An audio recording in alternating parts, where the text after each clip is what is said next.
Cuando el mecánico de precisión Carl Zeiss fundó un taller hace 175 años, no sospechaba en lo que se iba a convertir. El taller en Jena fue el germen de una corporación multinacional. Lo que comenzó con Carl Zeiss sigue influyendo hasta hoy en el desarrollo tecnológico del mundo, con innovaciones en el desarrollo de chips y en la tecnología médica.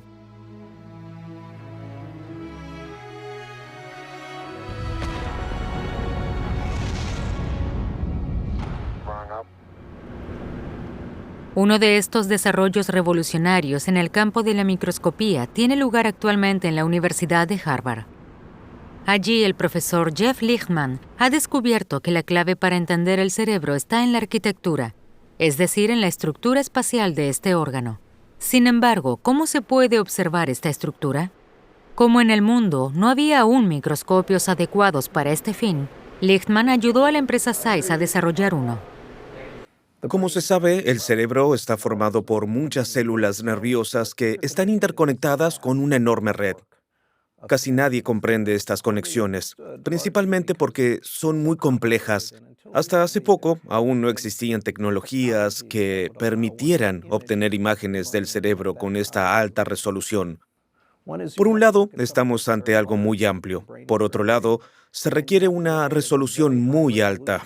Los procedimientos por imágenes de alta resolución generalmente analizan áreas muy pequeñas, y las técnicas de imagen que dan un campo de visión amplio tienen una resolución baja. Sin embargo, para visualizar el diagrama del circuito del cerebro, se necesitan ambas cosas, un gran área de estudio y una resolución muy alta. Y esto solo ha sido posible con las últimas tecnologías microscópicas. El resultado es un microscopio que, aunque es operado por un técnico, es completamente automático y funciona las 24 horas del día con la ayuda de 91 haces de electrones paralelos para mostrar partes del tejido cerebral de un tamaño de 1/1000ª de milímetro. Lichtman, uno de los neurocientíficos más famosos del mundo, utiliza actualmente un microscopio que tiene poco en común con el que usó Carl Zeiss. Esto ayuda a comprender enfermedades como el Parkinson y el Alzheimer. En lugar de solo la óptica, redes informáticas complejas ayudan a descubrir las estructuras más pequeñas en 3 dimensiones y a color. La historia de esta empresa mundial comienza con un simple microscopio de Carl Zeiss, y este encuentra un socio con el que congeniaba, Ernst Abbe. Carl Zeiss y Ernst Abbe tenían una visión clara, y en realidad en el campo de la óptica siempre han generado nuevas innovaciones en este punto. Incluso en el estatuto fundacional de Ernst Abbe se estableció que estos eran los ámbitos en los que la empresa debía seguir desarrollándose, y así lo ha hecho en los últimos 175 años. Y los campos siguen siendo lo bastante amplios para nosotros, la fotónica y la optrónica, para poder seguir aportando las últimas innovaciones, por eso nos mantuvimos fieles a ellos. El 17 de noviembre de 1846, el joven mecánico Carl Zeiss abre su primer taller en la calle Neugasse de la pequeña ciudad de Jena. Los comienzos de Zeiss son difíciles. Al principio se mantuvo a flote vendiendo anteojos esmerilados. En aquella época la gente simplemente no tenía los conocimientos necesarios para fabricar un buen microscopio. El resultado de estos microscopios compuestos es inicialmente arbitrario. A través de la universidad, Zeiss conoce a Ernst Abbe, un profesor de física de 26 años. Investiga y descubre cómo calibrar exactamente lentes ópticas. Con el progreso tecnológico, llegan también los beneficios. La empresa se traslada pronto a un local más grande. El fabricante de sistemas ópticos Zeiss se convierte en una empresa científica. Establece contacto con un joven químico de Witten, Otto Schott. Le convencen para que fuera a Jena en 1882 con un laboratorio construido especialmente para él. Con la nueva calidad del vidrio, Zeiss supera a todos sus competidores. Carl Zeiss fallece a finales de 1888, pero su planteamiento permanece: combinar los logros de la ingeniería con un procedimiento científico y una red de investigadores de alto nivel. El profesor Michael Kaschke marcó la trayectoria de la empresa Zeiss durante muchos años, y Zeiss lo marcó a él. Nos encontramos con él en lo alto de la sede de Zeiss en Novakochen. Aplicó de forma consecuente las ideas de Zeiss. En la actualidad, Carl Zeiss AG es una de las empresas de fotónica líderes en el mundo. Me gustaría que en Alemania hubiese muchas más interacciones de este tipo, interacciones mucho mejores y mucho más profundas entre la ciencia y los negocios. Esto solo puede beneficiar al país, y si nosotros como empresa, SAIS, podemos contribuir a ello, tanto mejor. Creo que lo que hacemos como SAIS es apreciado, pero necesitamos que muchos lo imiten. ¿Qué le diría a Carl Zeiss si hoy pudiera mostrarle su empresa al fundador? Probablemente lo traería aquí o lo llevaría a la gran obra en Jena y le preguntaría si en aquella época se podría haber imaginado las dimensiones que tomaría SAIS, en lo que se ha convertido su empresa. Pero también me gustaría preguntarle si es cierto que destrozaba a martillazos los microscopios que no cumplían con sus normas de calidad. No estoy seguro de que eso sea cierto, probablemente nunca lo sabremos, pero el mito continúa vivo. Pero la obsesión de Zeiss y Abe no es ningún mito, sino realidad. La perfección absoluta. Enfocan su atención a lo que sus clientes necesitan. Abe desarrolla un dispositivo de medición óptico tras otro. Visitan la Exposición Mundial de París para hacerse una idea de la producción internacional. La cartera de la empresa crece rápidamente. Lentes fotográficas, instrumentos de medición, dispositivos astronómicos, planetarios y lentes para anteojos hacen que las ventas crezcan de forma masiva y con ellas la apertura de nuevas sedes hasta hoy. Actualmente se está construyendo un nuevo campus de Zeiss en Jena. El historiador Stefan Petrow ha seguido de cerca el ascenso del fundador.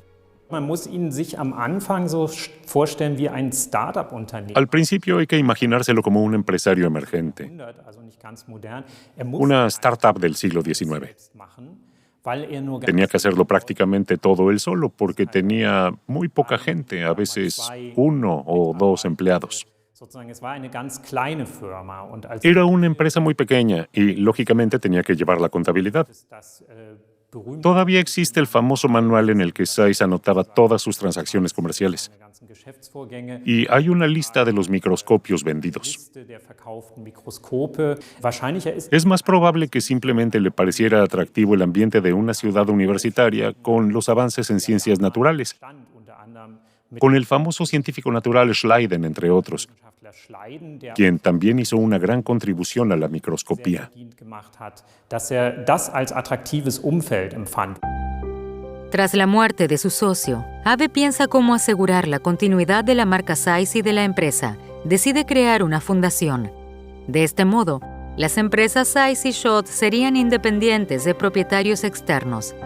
Se pueden dejar los beneficios en la empresa, invertir y fomentar la ciencia. Esta inusual forma de organización para una empresa multinacional es una garantía de éxito hasta hoy. Pero llegan tiempos oscuros. Zeiss se ve envuelta en la vorágine de 2 guerras mundiales. Durante la primera, la empresa produce prismáticos y telémetros para los militares, y durante la segunda los produce incluso en exclusiva para la industria armamentística. La mano de obra se refuerza con miles de trabajadores forzados, presos de campos de concentración y prisioneros de guerra. Es imposible imaginar el paisaje urbano de aquella época sin los campos de internamiento. Por esta responsabilidad histórica, Zeiss se uniría décadas después a la fundación Recuerdo, Responsabilidad, Futuro. Tras la Segunda Guerra Mundial, Zeiss se convirtió en un codiciado botín para estadounidenses y rusos. We take the brain, nos llevamos los cerebros. Era la estrategia de los estadounidenses. Recopilaron los documentos de fabricación más importantes y los 77 empleados principales y lo trasladaron a Oberkochen, al oeste, a su zona de ocupación. Los rusos, por su parte, se llevaron a 275 empleados de Zeiss y todas las máquinas al este. No quedó prácticamente nada, y nadie hubiera creído que esta empresa fuera a resucitar. Pero la confianza en las propias capacidades y la voluntad de crear algo seguían vivas. En su nueva sede en Oberkochen, en Baden-Württemberg, la marca Zeiss resurge en el llamado mundo libre. En Jena, en la recién fundada RDA, sucede lo mismo en el bloque del Este. La creciente competencia entre Zeiss occidental y oriental también se refleja en la fotografía espacial. Fotografiar desde el espacio se considera inútil en ese momento porque la atmósfera terrestre no permitiría ver los detalles. En 1962, para el vuelo de la misión Mercury Atlas de la NASA, van a una tienda de fotografía en Houston y compran una cámara Hasselblad. Con un objetivo Zeiss funciona, aunque solo hasta cierto punto. De modo que Hasselblad y Zeiss intensifican sus esfuerzos y desarrollan cámaras especiales que en 1969 ofrecen imágenes impresionantes de la Luna.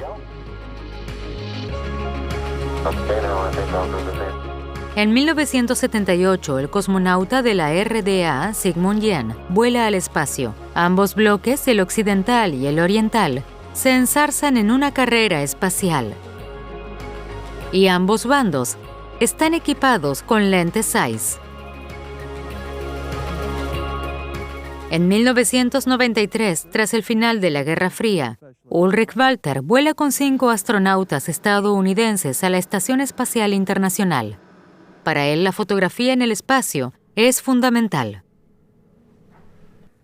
Especialmente en la NASA, cuando realizan una misión a la Luna que cuesta $50,000 millones, quieren tener lo mejor de lo mejor, tanto en lo que respecta a la cámara como a los objetivos. Por eso se eligió a Hasselblad y a Zeiss. Puedo hablar mucho sobre la belleza de nuestra Tierra en mis conferencias, pero una imagen dice más que 1000 palabras. Tras la caída del muro en 1989, ambas empresas volvieron a unirse. Zeiss-Oberkochen y la empresa Carl Zeiss en Jena reclamaban ser el sucesor legítimo del taller fundado por Zeiss en Jena. Eran 2 empresas diferentes, 2 empresas muy diferentes. Una era un gran combinado en la RDA que fabricaba instrumentos ópticos para todo el bloque del este, con una increíble gama de fabricación y alrededor de 30,000 empleados. Y la otra era una empresa mediana muy especializada en Alemania Occidental, a la que no le iba muy bien financieramente en la época de la caída del muro, entre 1989 y 1990. Y la producción en el este también estaba en mínimos. Todo el concepto de negocio se basaba en hacer mucho ellos mismos. Una estrategia que era muy lógica en las condiciones de la economía planificada, porque había escasez de bienes, por una parte, y porque intentaban comprar lo menos posible a los países occidentales. Eso dejó de tener sentido a partir de 1989 en la economía de mercado. Es decir, ambas empresas se encuentran en dificultades financieras y organizativas antes o al comienzo de esta época de transición tras la caída del muro, y la empresa mucho más pequeña de Oberkochen debía integrar una empresa mucho más grande, que tiene una alta gama de fabricación y numerosas áreas que ya no se podían mantener vivas económicamente.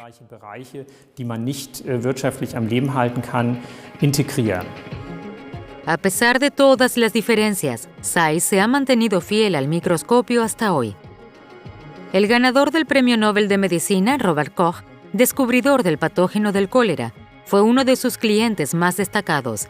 Desde entonces, no solo más de 30 ganadores del Premio Nobel, sino también muchos otros investigadores confían en los microscopios Zeiss. La producción comienza con un bloque de cristal de Schott, igual que entonces. A partir de él se fabrica una amplia variedad de lentes. Actualmente los microscopios ofrecen una resolución inigualable. Sus lentes muestran estructuras del tamaño de una milésima de cabello. Los microscopios ópticos con los que pueden examinarse células vivas 20 veces más rápido son estándar hoy en día. La próxima generación trabaja con rayos X, que permiten una representación no destructiva en 3D. Ernst Abbe dijo una vez que los microscopios del futuro solo tendrían en común el nombre con los de aquel momento. Y así es como seguirán evolucionando las cosas. La visión es que dentro de 10 años los microscopios serán extremadamente complejos desde el punto de vista técnico, incluso más que hoy. Pero el cliente los entenderá como una caja en la que la muestra entra por delante y el resultado sale por detrás. Los microscopios modernos se construyen desde hace tiempo según un sistema modular. Cuando pienso en microscopía, en los últimos 20 años, ha habido grandes avances, empezando por el tipo de muestras que pueden visualizarse. En la biología son células o microorganismos, y en las ciencias de materiales, por ejemplo, materiales complejos de la industria de los semiconductores.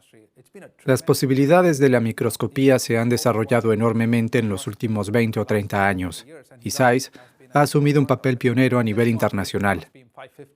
Este sistema es el Zeiss Crossbeam 550, un microscopio electrónico que también funciona con un haz de iones focalizados. Esto permite fresar muestras capa por capa a intervalos muy finos para captar la información en 3D. En biología, actualmente los clientes quieren investigar objetos extremadamente pequeños como proteínas o estructuras específicas dentro de las células. Las pruebas se realizan tradicionalmente a temperatura ambiente, pero con este microscopio puede preparar sus muestras en condiciones criogénicas. Las muestras se encuentran por debajo de 140 hasta 150 grados Celsius bajo cero.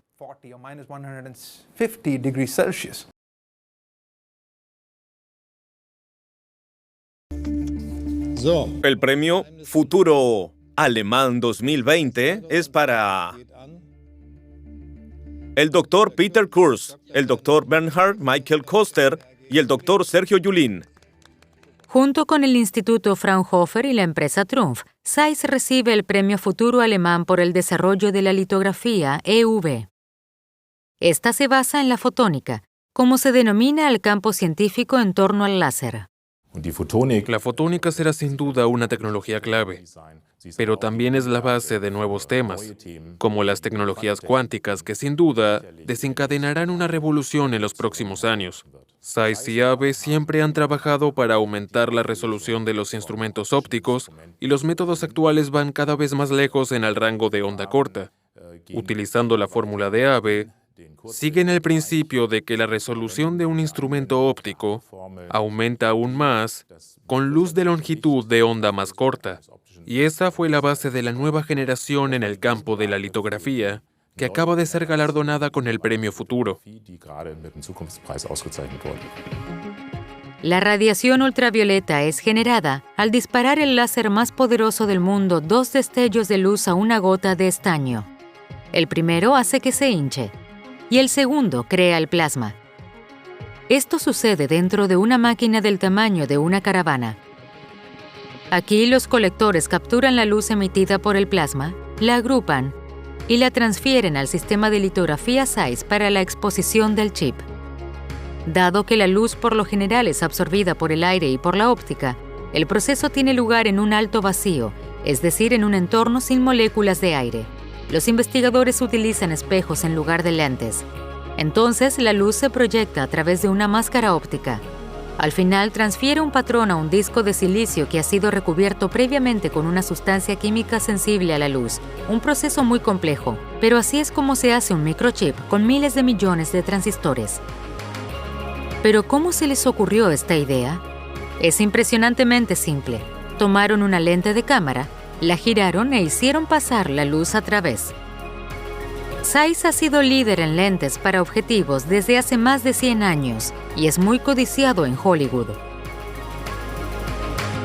Zeiss, junto con ARRI, ha recibido en 2 ocasiones el Oscar técnico por la alta intensidad lumínica de sus lentes. Los productores de la trilogía cinematográfica El Señor de los Anillos también utilizaron objetivos Zeiss. Estos son cruciales para el brillo de las imágenes. El director Wim Wenders lo puede confirmar por su propia experiencia. Saber lo que puede hacer una lente y cómo reproduce el mundo es muy valioso. Y cuando tienes delante una prueba de este tipo y has pedido 3 juegos de lentes y observas la misma configuración con los mismos lentes, uno puede ver que las lentes se ven diferentes. Son diferentes de la misma manera que nuestros ojos son diferentes. Sus ojos y los del espectador o los míos no son todos iguales. Todos los ojos son diferentes y las lentes. Eso es lo bueno de las lentes. También es tan importante que las lentes se sigan desarrollando porque también tienen que ser capaces de ver siempre su presente y reflejar el tiempo presente. No creo que se pudiese hacer una película que esté realmente ambientada en la actualidad con lentes de los años 50. En la actualidad, Wim Wenders imparte clases en renombradas escuelas de cine de todo el mundo y le gusta mencionar 2 de sus películas más exitosas. Nombraría tanto El amigo americano como París, Texas, porque ambas películas lograron crear su propio mundo visual, incluso sin modelos a seguir. Queríamos que las películas tuvieran su propia narrativa, que tuvieran su propia estética, que tuvieran su propia dramaturgia de color. En ambas películas, eso también tuvo mucho que ver con la elección de cámaras y lentes.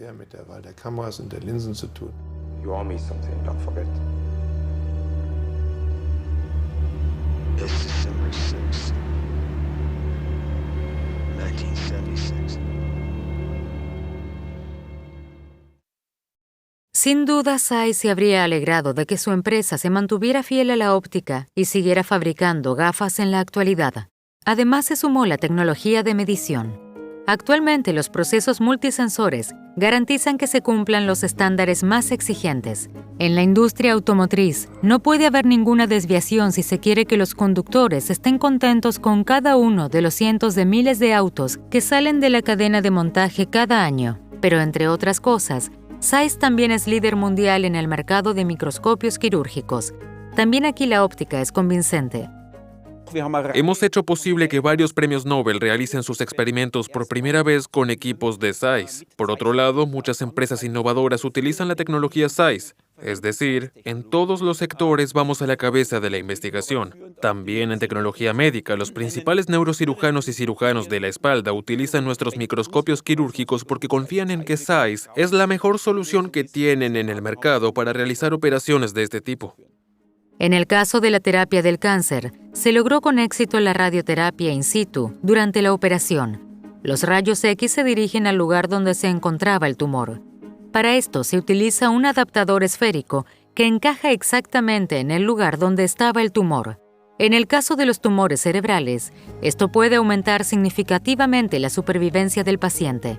A partir de las pretensiones del viejo Zeiss de crear la mejor óptica del mundo, surgió una empresa extraordinaria con 35.000 empleados en 100 sedes por todo el mundo. El tranquilo Valle del Cóger se convirtió en el Silicon Valley alemán. Tanto los gerentes como los investigadores quieren ampliar los límites de lo que es físicamente posible. Sus virtudes fundacionales siguen siendo hoy el espíritu pionero y el valor para innovar constantemente. La tataranieta de Carl Zeiss, Katrin Sievert, tiende el puente entre su antepasado y la corporación multinacional. Lógicamente me vienen a la mente características protestantes como la perseverancia, exactitud y sentido del deber. Y si te pones en marcha con estas cualidades, puedes estar seguro de que alcanzarás los objetivos propuestos. Y todos sabemos que la empresa óptica se ha convertido en líder a nivel mundial. No sé si se le puede llamar orgullo, no es un mérito personal tener un antepasado famoso, pero sí creo que es un modelo a seguir y es un estímulo. Para seguir siendo líder mundial en la tecnología óptica, Zeiss invierte más de 300 millones de euros en Jena, el lugar de su fundación. En el antiguo emplazamiento de las fábricas Schott se construye una planta completamente nueva. El complejo de alta tecnología se caracteriza por una arquitectura en red. La estructura se divide en 2 plantas bajas integradas a la ladera de la montaña destinadas a la producción, laboratorios e infraestructuras, así como 7 módulos colocados por encima. En su nueva sede, Zeiss le da especial atención a la creación de un entorno de crecimiento atractivo y dinámico para emprendimientos jóvenes. La innovación, la investigación y el desarrollo necesitan especialistas altamente cualificados que se quieran encontrar y promover en Jena. La Fundación Carl Zeiss es una de las fundaciones científicas más importantes de Alemania. De nuevo en la Universidad de Harvard con Jeff Lichtman. El neurocientífico, un candidato firme al premio Nobel, nos brinda imágenes fascinantes del cerebro gracias a Zeiss. Observé esas células nerviosas, esas grandes burbujas de colores y entre medio todos los cables que conectan una célula con la siguiente. Y si hacemos zoom, esos cables parecen moverse. Eso es porque aquí nos movemos por el espacio, no por el tiempo. Seguimos esos cables de un punto a otro. El cerebro consiste en una gran cantidad de sinapsis. Es un diagrama increíblemente complejo. Solo se puede sospechar la maravilla que es el cerebro. La cantidad de datos es inimaginable. El cerebro está repleto de información y es muy grande. Para compararlo, el genoma humano tiene una disposición lineal de nucleótidos. que suman 1,4 gigabytes de datos.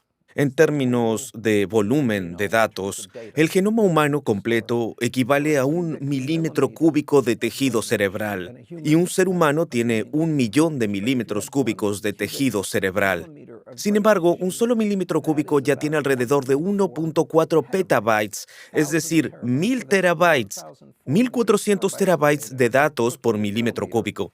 Así que multiplique eso y tendrá el tamaño de un cerebro humano en toda su inmensidad. Por el momento, es imposible elaborar un diagrama de circuito del cerebro humano en esta resolución. La cantidad de datos necesarios para esto es comparable a la base de datos digital completa de todo el mundo en cualquier momento dado.